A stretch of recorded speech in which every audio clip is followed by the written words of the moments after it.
So it's really important to understand the meaning of words and law, because otherwise you're in a state of slavery. You're a technocratic slave in this culture.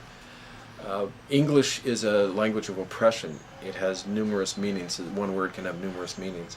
And it's designed to keep people confused about their real state under the law.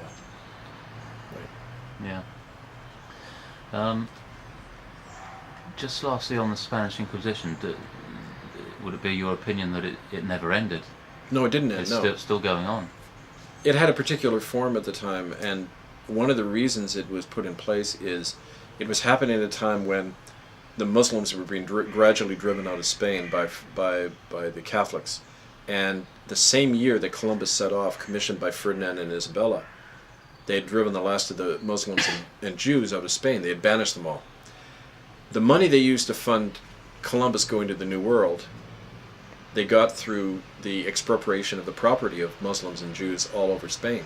So they had an economic incentive in committing that genocide against other religions, because it funded their imperial, conquests abroad and the discovery, the opening of what they call the Age of Discovery. It was really an age of religious imperialism, by the Catholic Church. And that's, how things started really 500 years ago. Yeah. I've heard, but I haven't checked this out. Do you know anything about in the Vatican there actually being any sort of torture chambers or things like that? Where they might carry out some sort of Inquisition type. Well, I think the whole institution's a torture chamber. It mentally, at a young age, you're taught not to believe in yourself, not to trust yourself, to revile yourself and hate yourself. What more torture can you do than that on somebody? The physical torture, the church has never denied people the use of physical torture. Thomas Aquinas, who was a 12th century, 13th century, they're called one of the fathers of the church. He was one of the theologians who kind of formulated Catholic theology. I have it in my book, a quote from him, where he's saying that to save the soul of a person, physical torture is required. And that to save the community, consistent heretics have to be turned over for torture and murdered by the secular arm. The church couldn't do it themselves. They had to turn them over to the government. The church and state has always worked together that way, right? Yeah. It wasn't Ratzinger's boys attacking John and everything the other day. It was the police, right? They know how to work together on this stuff. Yeah. They've had a long history. So, but within the Vatican, there's 1,400 rooms there, right? And it was interesting. The Pope they murdered in 1978, Pope John Paul I, who was launching an investigation into the Vatican Bank, and it's money laundering for the mafia and other groups. He got in trouble because at night he was wandering around looking in rooms, opening doors, and he was told specifically by the cardinal that he'd be in serious trouble if he kept doing that. Now, telling the Pope he's in trouble for looking into rooms where he lives is a really interesting way to operate. So I think definitely. When you say he was told by the cardinal, do you mean Ratzinger? Cardinal Villot, who was his right-hand man. Ratzinger was a cardinal then, but he wasn't in the inner circle. Right. But this Cardinal Villot is probably the one who had him poisoned. Yeah. They know. There's a very good book called In God's Name by John Yallop, Y-A-L-L-O-P. Yeah. And it documents this very well, how he was killed. Yeah. Wow. Just going back a bit further in history, can you tell us about the origins of the Bible and Jesus, and whether there's any proof that Jesus actually existed? None whatsoever, actually. Yeah. If you could just give us a brief lowdown on the early Gospels and where the Bible came from. There's a lot of good stuff written about this, and in fact, one source it's called the Jesus Seminar at the University of Chicago. There's 100 scholars who about 15 years ago began to sift through the Bible based on a lot of recent techniques and all their scholarship, and they figured out that about 85% of the words attributed to Jesus weren't from him at all, if he existed, okay, based on the assumption that he actually existed. Yeah. They were attributed later to him, and that some of the sayings like comparing the kingdom of heaven with a little mustard seed or yeast and bread, those are likely more to have come from someone called Jesus. Now, the thing is though, There's no actual proof that he ever existed on a number of fronts. No document ever describing him from a first-hand eyewitness.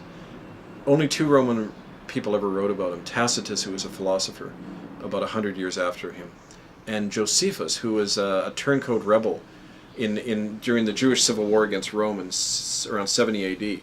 He was a Jewish commander, and he left the Zealots and went over to the Romans to save his own skin when he was cornered.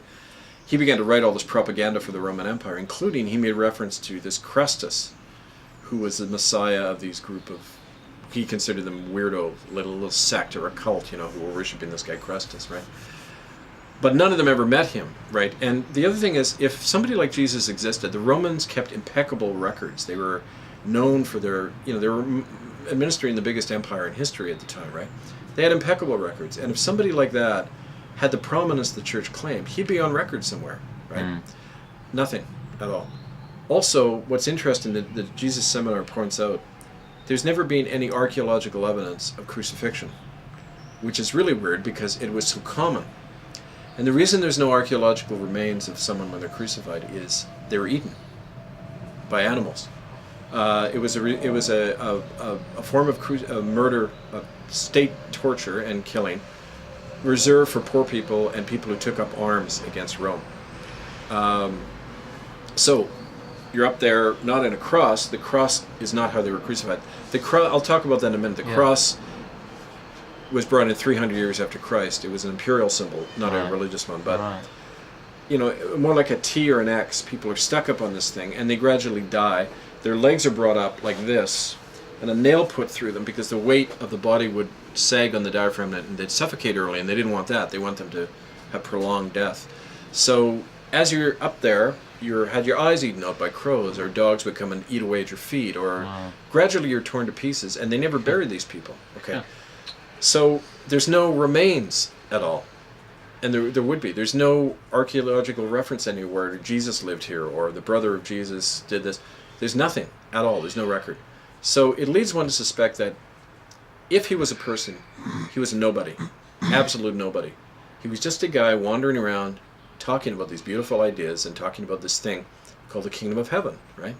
And that sayings of his were passed around first. Okay, he dies, and then people start to pass around his sayings, like, you know what, let's say John dies here, and they say, well, John told me this one day, and it's just an oral. There's no narrative, there's no story around him. That narrative was created later by the church, but the virgin birth, which is total nonsense, because, well, I could go on here, but all of the stuff that the Bible, that the church brought in, it has nothing. There was no basis for it originally. It was a fiction and created by the church.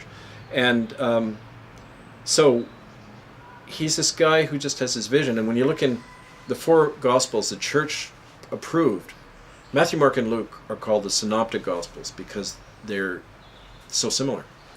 John is separate. Okay, the message in Matthew, Mark, and Luke is he's not the Son of God. He's this guy who talks about the kingdom of heaven all the time. And the kingdom of heaven in Aramaic actually translates out as the realm of eternity. It's not a kingdom. It's not like this military thing. It's kind of like a new reality, living in a new way, with a new spirit of people, where we're equal. There's no hierarchy.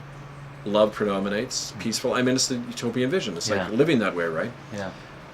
John, however, written 100 years later, way up north in Syria, nowhere. These people couldn't have known Jesus. They're in a totally different culture, a Greek-predominated culture, with a lot of myths and legends of superheroes, adopt sons of God who come to earth, They write the Gospel of John, and in that, he's the only Son of God. He came down to bring, God's message. He died for all of us, what they call atonement theology, where he atoned for our sins, the kind of theology you get now in the Catholic Church.